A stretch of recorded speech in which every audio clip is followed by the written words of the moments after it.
All right, what's up, members of the IEM in Isihogo? This is Stephen and Josh from Phantology with our coverage of Fires of Vengeance by Evan Winter, Book 2 of The Burning, sequel to The Rage of Dragons. And this came out a few months ago. We were a little behind on release date because we were way too preoccupied with Rhythm of War, but I think we both really enjoyed this book, right? Yeah, I regret nothing about our coverage of Rhythm of War. May have been too much for some people, not for me.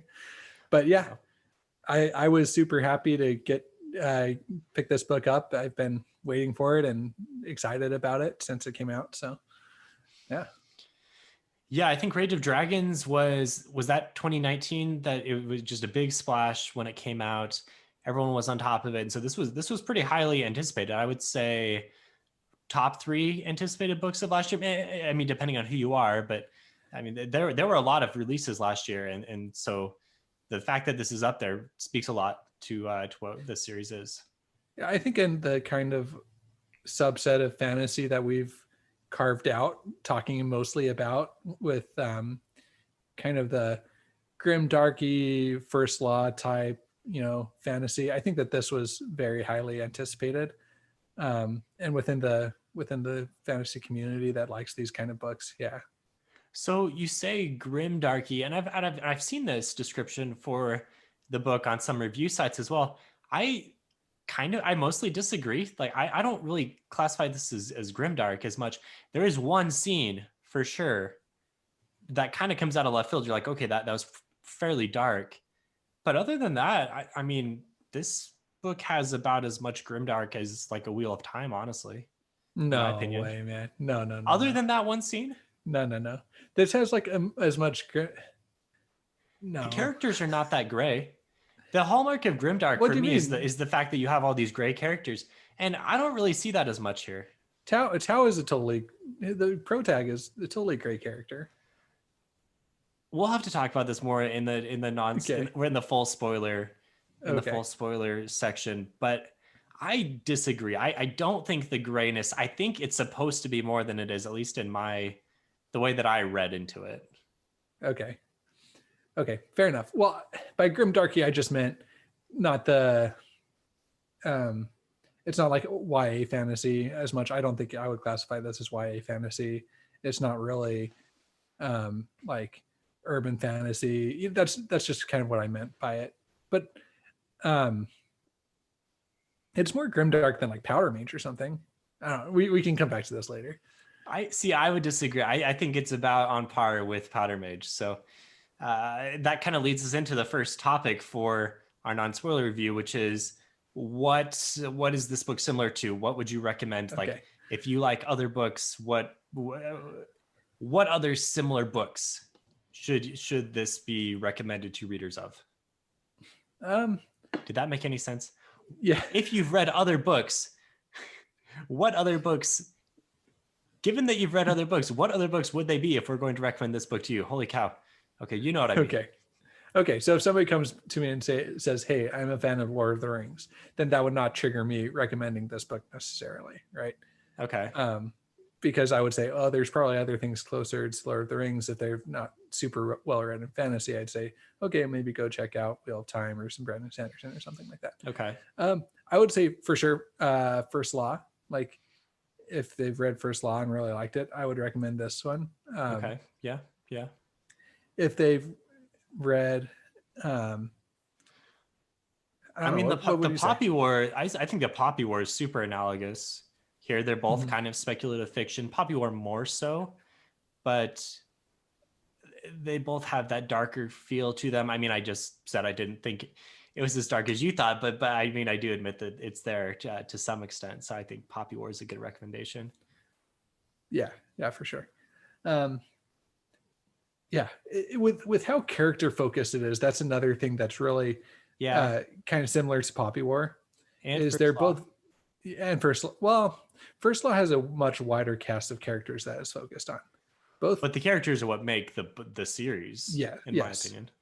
But with both this and Poppy War, it's very centered on I guess you could loosely define as protag, like as a protagonist, Uh-huh. So without quite as big of a cast of characters as something like First Law or Wheel of Time or something, the cast of characters is pretty small. Okay, so why should you read this book? What are the pros of the series? Pros: super fast pace. Like you for Yes. both books you read and they're just page turners. Um, the character work, well, Maybe Red Rising is a similar recommend. I mean, obviously more of a sci-fi feel, but fast paced, a little bit dark characters. I know you didn't really love Red Rising, so maybe you're the wrong person to throw this up. I'm gonna say it. This is mine. Red Rising, I think, is similar. yeah, I get the connections to that. Um, yeah, although Red Rising is a little bit more dystopian fantasy than I would say this is. Yeah. Um, Yeah, those are good reasons, Josh. And Ryan's actually here now too. So with no further ado, we're gonna read him right in. So Ryan, what are some pros? What are some reasons why you should read the series? Well, I think we did just do the review for Wolf's Call, and I think that Tau is sort of a similar hero as Valen Alsorna. So That's a really good if comparison. You yeah, missed when we were saying books that were similar. So I think the Villain All Sorna Bloodsong books for sure. Yeah. okay, well, yeah, so he's that same type of character where he's just so skilled at what he does that it's just really fun. You know, he's kind of like Superman, just beating most of his opponents, has very few weaknesses, and so it's very fun to read and follow him as he just destroys people. yeah, I'd say he has like no weaknesses with his fighting. His weaknesses are like his moral compass is kind of screwed up a little bit. Just a little bit. So keeping this non-spoiler still, I guess, Yeah. but that's kind of the premise. If you've read the first book, assuming you've read the first book, then you know he's a good fighter and that he has a skewed moral compass. Okay, so why would you not read? Like what are some cons? What are some reasons why you might want to consider a different series?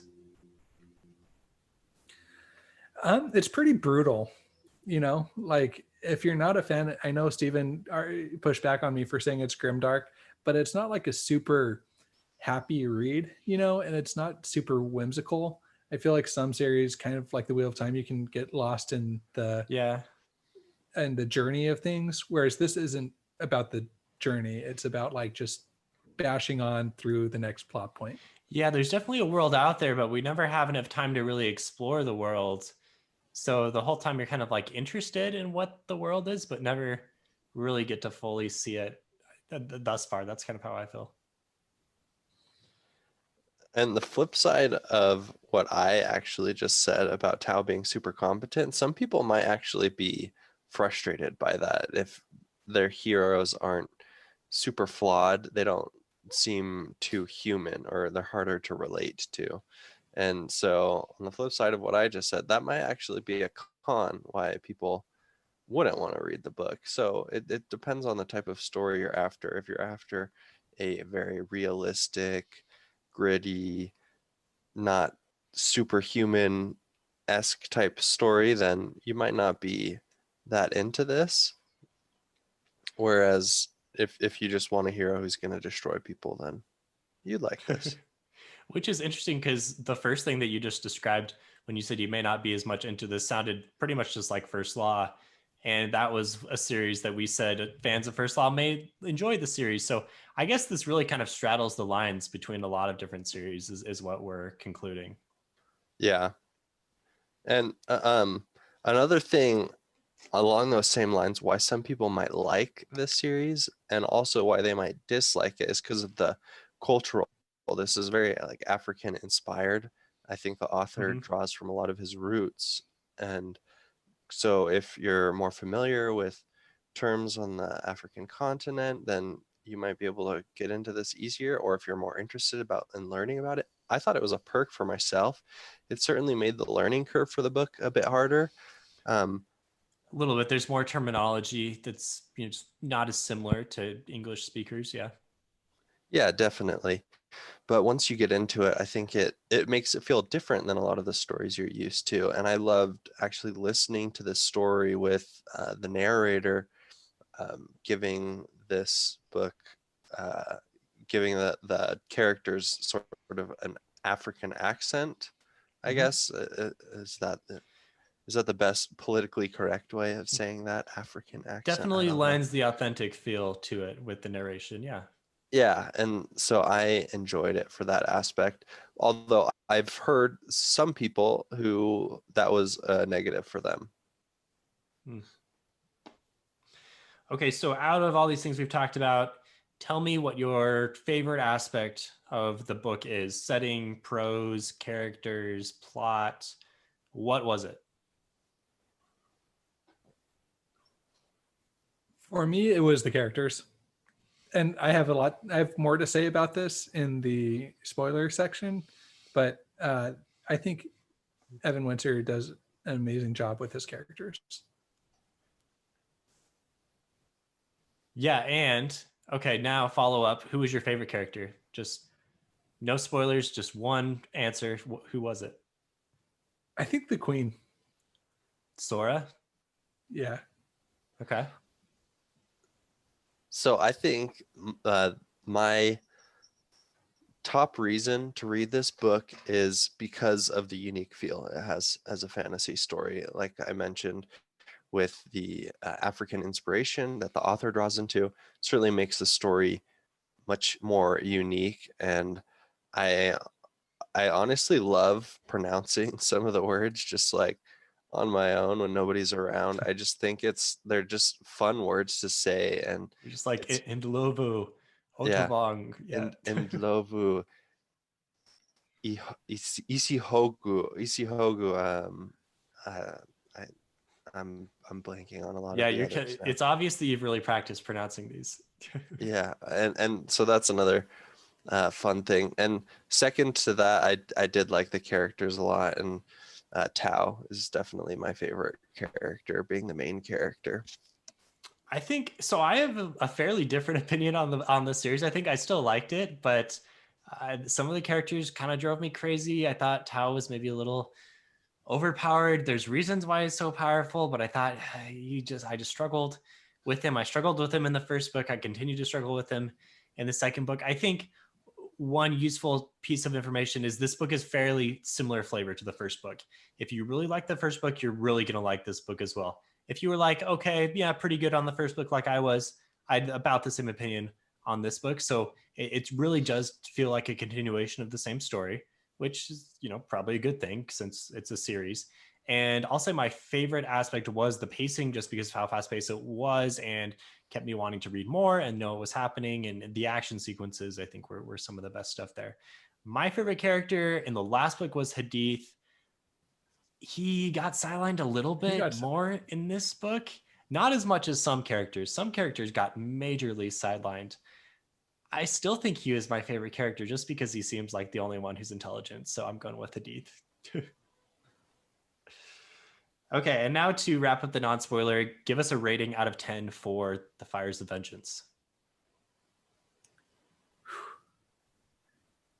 I'm gonna say another 8. I think I said 8 on the first one. I think I'm sticking with 8 on this one too. Okay. Ryan? See, I felt like the book regressed a little bit in some ways. It didn't have quite as much of the coming of age feel of the first book. Mm-hmm. And I missed that. So I'm probably going to put it at about a 7.5 Okay. out of 10.